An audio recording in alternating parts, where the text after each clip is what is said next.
கிருஷ்ணகிரி புதிய பஸ் ஸ்டாண்ட்ல குடிக்கிறதுக்கு தண்ணி சுத்தமாகவே இல்லை அப்படின்றத நம்ம வந்து கமிஷனர் ஆஃபீஸில், அதாவது கார்பரேஷன் ஆஃபீஸில் நம்ம கம்ப்ளைண்ட் பண்ணி உடனே சொல்லலாம் அப்படின்னு ஜூன் 9ஆம் தேதி வந்து நான் கால் பண்ணியிருந்தேன். கம்ப்ளைண்ட் பண்ணலாம் அப்படின்னு டைரெக்டாக கமிஷனருக்கே கால் பண்ணி சொல்லலாம் அப்படின்னு சொல்லி தான் நான் ட்ரை பண்ணேன். ஏன்னா டைரெக்டாக கால் பண்ணுறதுக்கான நம்பருமே வந்து ஆன்லைனில் கொடுத்துருந்தாங்க. அந்த நம்பர் சுவிச் ஆஃப் வந்தது. அதுக்கப்புறம் நான் வந்து டோல் ஃப்ரீ நம்பர் ஒன்று இருந்தது. அந்த டோல் ஃப்ரீ நம்பருக்கு ட்ரை பண்ணேன். 2 வாட்டி கால் பண்ணியும் யாருமே எடுக்கலை. ஜூன் 9 கிட்டத்தட்ட ஒரு 4 மணி வாக்கில், ஈவினிங் 4 மணி வாக்கில் நான் கால் பண்ணேன். ஒருவேளை எல்லாருமே வீட்டுக்கு போகிற டைம் ஆயிடுச்சுன்னு சொல்லிட்டு கால் எடுக்காமல் இருக்காங்களான்னு தெரியல. கண்டிப்பாக நம்ம நாளைக்கு ஜூன் 10ஆம் தேதி காலையில், இப்போ வந்து பார்த்தீங்கன்னா ஜூன் 10 11:45 11:45 டைம். இப்போ நம்ம கிருஷ்ணகிரி கார்பரேஷன் வந்து கால் பண்ணி கிருஷ்ணகிரி பஸ் ஸ்டாண்டில், புதிய பஸ் ஸ்டாண்டில் குடிக்கிற தண்ணி வசதி இல்லை, அந்த மிஷினுமே ரிப்பேர் ஆயிருக்கு, எங்களுக்கு கொஞ்சம் ரெடி பண்ணி கொடுங்க அப்படின்னு ரிக்வஸ்ட் பண்ண போகிறோம். என்ன சொல்கிறாங்க அப்படின்றத பார்க்கலாம். ஹலோ மேம், வணக்கம் மேம். என் பேர் அஜித். சொல்லுங்க சார். மேம், ஒரு கம்ப்ளைண்ட் கொடுக்க கால் பண்ணியிருக்கேன். என்ன கம்ப்ளைண்ட் சார்? மேம், தமிழ்நாட்டில் இருக்கக்கூடிய 38 மாவட்டங்களின் பேருந்து நிலையம் உள்ள எப்படி இருக்கு, 2026ல் பொதுமக்களுக்கு தேவையான வசதிகள்லாம் இருக்கா இல்லையான்னு பார்க்குற சீரீஸில் நம்ம அடுத்ததாக வந்திருக்க மாவட்டம் தான் கிருஷ்ணகிரி புதிய பேருந்து நிலையம். இங்கே 2 பேருந்து நிலையம் இருக்குது. ஒன்று புதிய பேருந்து நிலையம், இன்னொன்று பழைய பேருந்து நிலையம். இந்த 2 பேருந்து நிலையத்திலையும் உள்ளே எப்படி இருக்குது அப்படின்றத இந்த வீடியோவில் நம்ம பார்த்து தெரிஞ்சுக்க போகிறோம். உள்ளார இருக்கக்கூடிய நிறைகள் என்ன, குறைகள் இருந்தது அப்படின்னா அது எப்படி நம்ம கார்பரேஷனில் தெரியப்படுத்துறது அப்படின்ற எல்லாத்தையுமே பார்க்க போகிறோம். சரி, வாங்க வீடியோக்குள்ளே போகலாம். பஸ் ஸ்டாண்டு என்ட்ரன்ஸ் உள்ள நான் உள்ளே போக போக உண்மையிலேயே எனக்கு ரொம்பவே சந்தோஷமாக இருந்தது. ஏன்னா கீழே கண்டமேனிக்கு குப்பைகளை காணும். ஏன் அப்படின்னு பார்த்தா குப்பைகளை உடனுக்குடன் பெருக்கிட்டு இருக்காங்க. அந்த அம்மாவை பார்த்தா தெரியும், உடனுக்குடன் பெருக்கிட்டு இருந்தாங்க. நான் அதை பார்த்த உடனே, பஸ் ஸ்டாண்டுக்குள்ளே நுழையும் போதே இதை பார்த்த உடனே அந்த அம்மா கிட்ட போயிட்டு நான் டைரெக்டாக பேசிட்டேன். அம்மா, மனமார்ந்த வாழ்த்துக்கள், இந்த வயசில் கூட வெயிலை பார்க்காம வேலை செய்கிறீங்க, மனமார்ந்த வாழ்த்துக்கள் சொல்லியிருந்தேன். இவங்க ஒருத்தர் மட்டும்தான் வேலை செய்கிறாங்க அப்படின்னு நான் நினச்சிட்டு இருந்தேன். உள்ளே போய் பார்த்தா தான் தெரியுது, உள்ளார அவ்வளோ பேர் வேலை செஞ்சுட்டு இருந்தாங்க. அது எல்லாமே நான் காமிக்கிறேன். உண்மையிலேயே ரொம்ப பெரிய விஷயமா இருந்ததுங்க. பஸ் ஸ்டாண்டில் எங்கேயுமே சாக்கடை தண்ணி பெருசாக தேங்கி நிற்கல. குப்பைகள் அதிகமாகிடுச்சு அப்படின்னா உடனுக்குடனே பெருக்கிடுறாங்க.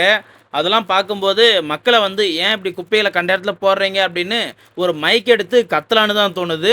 ஏன்னா பின்னாடி அவ்வளோ பேர் வந்து வேலை செஞ்சுட்டு அதெல்லாம் க்ளீன் பண்ணிட்டு இருக்காங்க. பஸ் ஸ்டாண்டை முறைப்படி அதை பராமரிக்கிறவங்களுக்கும் சரி, அதாவது கார்பரேஷனில் இருக்கக்கூடிய அனைவருக்கும் சரி, அது போலவே தூய்மை பணியாளர்களுக்கும் என்னுடைய மனமார்ந்த வாழ்த்துக்கள். ஏன்னா பஸ் ஸ்டாண்டுடைய அந்த ஒரு சுத்தம் என்பது நம்ம வீட்டில் வந்து நம்மளுடைய பெட்ரூமையும் நம்மளுடைய ஆளையும் சுத்தமாக வச்சுக்கிற மாதிரி நம்மளுடைய சொத்து பஸ் ஸ்டாண்ட் அப்படிங்கிறது. அதை நாம தான் சுத்தமாக வச்சுக்கணும்.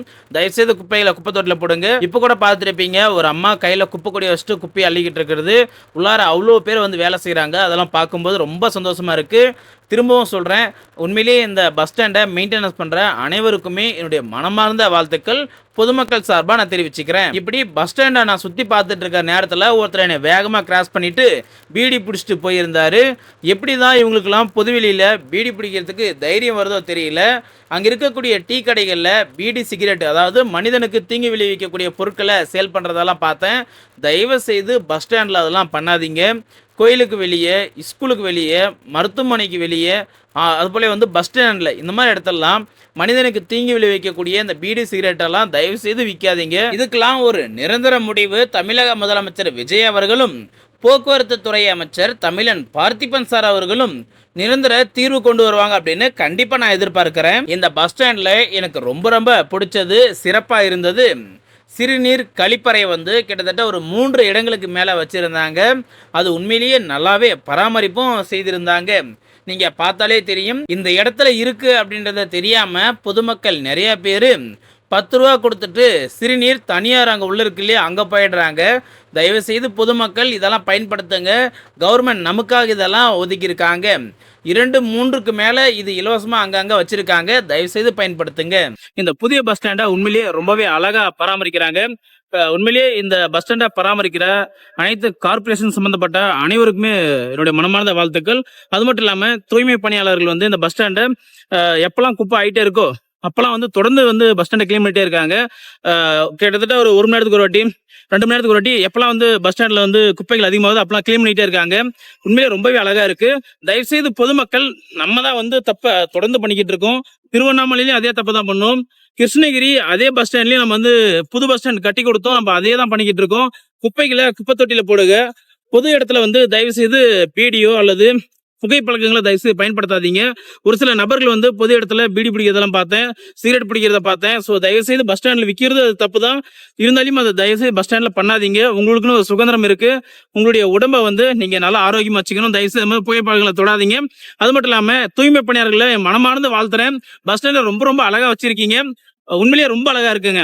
இந்த பஸ் ஸ்டாண்டில் நான் பார்த்த ஒரே ஒரு குறை, குடிக்கிறதுக்கு பொதுமக்களுக்கு தண்ணி வந்து இல்லாமல் இருக்குது. காசு போட்டு தண்ணி வரக்கூடிய அந்த மிஷினுமே ரிப்பேர் ஆகிருக்கு. அதனால நம்ம இப்போ கார்பரேஷனில் எப்படியாவது கம்ப்ளைண்ட் பண்ணி குடிக்கிறதுக்கு தண்ணி வசதி அங்கே ஏற்படுத்த போகிறோம். இப்போ வந்து பார்த்தீங்கன்னா ஜூன் 10 11:45 11:45 டைம். இப்போ நம்ம கிருஷ்ணகிரி கார்பரேஷன் வந்து கால் பண்ணி கிருஷ்ணகிரி பஸ் ஸ்டாண்டில் புதிய பஸ் ஸ்டாண்டில் குடிக்கிற தண்ணி வசதி இல்லை, அந்த மிஷினுமே ரிப்பேர் ஆகிருக்கு, எங்களுக்கு கொஞ்சம் ரெடி பண்ணி கொடுங்க அப்படின்னு ரிக்வஸ்ட் பண்ண போகிறோம். என்ன சொல்கிறாங்க அப்படின்றத பார்க்கலாம். ஃபஸ்ட்டு நம்ம டேரெக்டாக கமிஷனருடைய நம்பர் ஆன்லைனில் கிடைச்சது. டேரெக்டாக நம்ம அதுக்கே கால் பண்ணி பார்க்கலாம். நேற்று சுவிட்ச் ஆஃப்னு வந்தது, இப்போ ட்ரை பண்ணி பார்க்குறேன். The number you're calling is out of network coverage area. Please try later. நீங்கள் அழைக்கும் எண்ணானது தற்போது நெட்வொர்க் கவரேஜ் ஏரியாவிற்கு அப்பால் உள்ளது. தயவு செய்து அந்த நம்பருக்கு கால் பண்ணேன். டேரெக்டாக நீங்கள் கமிஷனர்கிட்டே பேசலாம் அப்படின்னு நம்பர் கொடுத்துருந்தாங்க. ஆனால் அந்த நம்பர் வந்து இப்போ நெட்வொர்க் இல்லாத இடத்துல இருக்குது அப்படின்ற மாதிரி சொல்லுது. மறுபடியும் எகைன் கால் பண்ணுறேன். சுவிட்ச் ஆஃப். நேற்றுமே சுவிட்ச் ஆஃப், இன்னைக்குமே சுவிட்ச் ஆஃப்.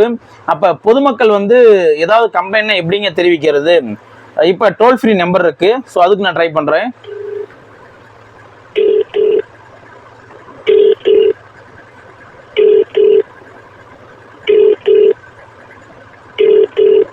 டோல் ஃப்ரீ நம்பர் இதுதான். இது கால் பண்ணால் எடுக்க மாட்டேங்கிறாங்க. டைம் வந்து பார்த்தீங்கன்னா இப்போ 11:45 ஆகுது. கண்டிப்பாக எல்லாமே ஆஃபீஸில் தானே இருப்பாங்க, கால் பண்ணால் எடுக்கணும் இல்லை. பஸ் ஸ்டாண்டில் ஏதாவது இஷ்யூ அப்படின்னா எப்படிங்க போய் எடுப்பாங்க? ஜூன் 9 நம்ம ட்ரை பண்ணோம், கால் யாருமே எடுக்கலை. ஜூன் 10 இப்பயும் ட்ரை பண்ணேன், யாரும் எடுக்கலை. கமிஷனரை டைரெக்டாக நம்ம கான்டாக்ட் பண்ணி பேசலாம் அப்படின்னு நம்பர் இருந்தது. அந்த நம்பர் சுவிட்ச் ஆஃப்னே வருது. நேற்று சுவிட்ச் ஆஃப், இன்னைக்கு சுவிட்ச் ஆஃப். 2 நாளாக சுவிட்ச் ஆஃப் பண்ணி வச்சுருக்காங்களா இல்லை இது ஸ்டார்டிங் எதாவது சுவிட்ச் ஆஃப் இருக்கான்னு தெரியல. தயவு செய்து போக்குவரத்து துறை அமைச்சர் தமிழன் பார்த்திபன் சார் இதெல்லாம் தயவு செய்து பாருங்க. பஸ் ஸ்டாண்டில் ஒரு கம்ப்ளைண்ட் அப்படின்னா நம்ம டைரெக்டாக கமிஷனருக்கும், அதாவது கார்பரேஷன் கமிஷனருக்கும் அடிக்க முடியல, டோல் ஃப்ரீ நம்பரும் எடுக்க மாட்டேங்கிறாங்க. இது உங்களுக்கு வந்து யாராவது சொன்னாங்களா, கம்ப்ளைண்ட் வந்துச்சு இல்லைன்னு தெரியல. தயவு செய்து என்னுடைய கம்ப்ளைண்ட் எடுத்துக்குவாங்க. கிருஷ்ணகிரி புதிய பஸ் ஸ்டாண்டில் குடிக்கிறதுக்கு தண்ணி வசதி எல்லாம் இருக்கு. தயவு செய்து இதை உடனடியாக ரெடி பண்ணி கொடுங்க. கலெக்டர் ஆஃபீஸுடைய கண்ட்ரோல் ரூம் நம்பர் வந்து கிடைச்சது, அதுவும் ஆன்லைனில் கிடைச்சது. அந்த நம்பருக்கு நம்ம கால் பண்ணி இப்படி சொல்லலாம், இப்படி தண்ணி வந்து உள்ள குடிக்கிறதுக்கு இல்லாமல் இருக்கு அப்படின்றது. ஹலோ மேம், வணக்கம் மேம். என் பேர் அஜித். சொல்லுங்க சார். மேம், ஒரு கம்ப்ளைண்ட் கொடுக்க கால் பண்ணியிருக்கேன். என்ன கம்ப்ளைண்ட் சார்? மேம், நான் நேற்று கிருஷ்ணகிரி புதிய பஸ் ஸ்டாண்ட் வந்திருந்தேன். சரிங்க சார். உள்ளார வந்து பார்த்தீங்கன்னா மெயின்டெனன்ஸ்லாம் ஓகே, எந்த பிரச்சனை இல்லை மேம். குடிக்கிறதுக்கு தண்ணி மட்டும் இல்லாமல் இருந்தது பொதுமக்கள் பயன்படுத்துறதுக்கு. நான் கேட்டதுக்கு உள்ளார அந்த காசு போட்டு தண்ணி ஃபில்டர் பண்ணி கொடுக்குற மிஷின் ரிப்பேராக இருக்குன்ற மாதிரி சொல்லியிருந்தாங்க. சரி, இதை நம்ம கார்பரேஷன்ல கால் பண்ணி சொல்லலாம்னு சொல்லிட்டு நானும் ட்ரை பண்றேன். எந்த நம்பரும் எடுக்கல, டோல் ஃப்ரீ நம்பரும் போக மாட்டேங்குது சார். அதனால உங்களுடைய நம்பர் எனக்கு கிடைச்சது மேம் ஆன்லைன்ல. சார் அதனால உங்களுக்கு நான் கால் பண்ணியிருக்கேன். பொதுமக்களுக்கு ரொம்ப அத்தியாவசியமா இருக்க தண்ணி தான், ஸோ அது இல்லாமல் இருக்கு, அதை சொல்லலாம்னு கூப்பிட்டுருக்கேன் மேம். ஓகே மேம், இதை கொஞ்சம் குயிக்காக எங்களுக்கு சால்வ் பண்ணி கொடுத்தா ரொம்ப ஃபைனாக இருக்கும் மேம். மேம், உங்கள் வாய்ஸ் எனக்கு பிரேக் ஆகி கேட்குது. Yes ma'am.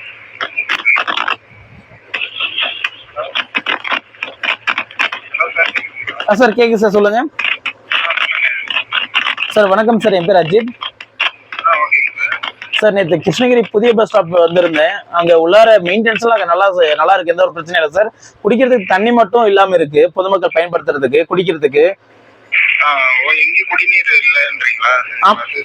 ஆமா சார், நானும் உள்ள எல்லாத்தையுமே கேட்டு பார்த்தேன், எங்கேயுமே இல்லை சார். இருக்கு அந்த காயின் போட்டு தண்ணி குடிப்போம்ல சார், தண்ணி சுத்தம் பண்ணி கொடுக்குறது, அந்த மிஷினுமே ரிப்பேர்ல இருக்குன்னாங்க. நம்ம காசு கொடுத்து தண்ணி வாங்குற நிலைமை தான் சார் உள்ள இருக்கு. அதாவது கடையில வாங்குற மாதிரி இருக்கு. அது மட்டும் கிடைச்சா ரொம்ப யூஸ்ஃபுல்லா இருக்கு சார். நானும் கார்பரேஷனுக்கு ட்ரை பண்றேன் சார். நம்பர் எல்லா நம்பரும் சுவிச் ஆஃப் வருது, இல்ல டோல் ஃப்ரீ நம்பர் கால் எடுக்க மாட்டேங்கிறாங்க. நேற்று இருந்து ட்ரை பண்றேன். ஸோ இந்த நம்பர் எனக்கு கலெக்டரேட் நம்பர் வந்து ஆன்லைனில் கிடைச்சது. ஸோ டேட்டா அதான் சார் கால் பண்ணேன். ஓகேங்க சார், நான் அது டவுன் பஞ்சாயத்துல தான் வரும். Okay sir, okay sir. கேட்க சொல்லுங்க சார். முனிசிபாலிட்டியில பேசுறீங்களா? Okay okay sir. சார் உங்க வாய்ஸ் எனக்கு பிரேக் ஆகி கேக்கு சார் எனக்கு. Sir hello. முனிசிபாலிட்டி ஆஃபீஸ்ல இன்ஃபார்ம் பண்ணிருக்கேன். ஓகே சார், கொஞ்சம் அதை பண்ணி கொடுத்தா ரொம்ப யூஸ்ஃபுல்லா இருக்கும். Thank you sir. Okay. Thank you sir, thank you. நம்மளால் முடிஞ்ச அளவுக்கு எங்கே கால் பண்ணி கம்ப்ளைண்ட் பண்ணணுமோ அங்கே பண்ணியிருக்கோம். ரெடி பண்ணுறாங்களா இல்லையான்றதை பார்க்கலாம். ஜூன் 15ஆம் தேதி வரைக்கும் நம்ம வெயிட் பண்ணி பார்க்கலாம். ரெடி பண்ணல அப்படின்னா மீண்டும் கிருஷ்ணகிரி புதிய பேருந்து நிலையம் போகிறோம். கிருஷ்ணகிரி புதிய பேருந்து நிலையத்தில் குடிநீரை ஏற்படுத்திட்டு தான் திரும்பி அங்கிருந்து வரோம்.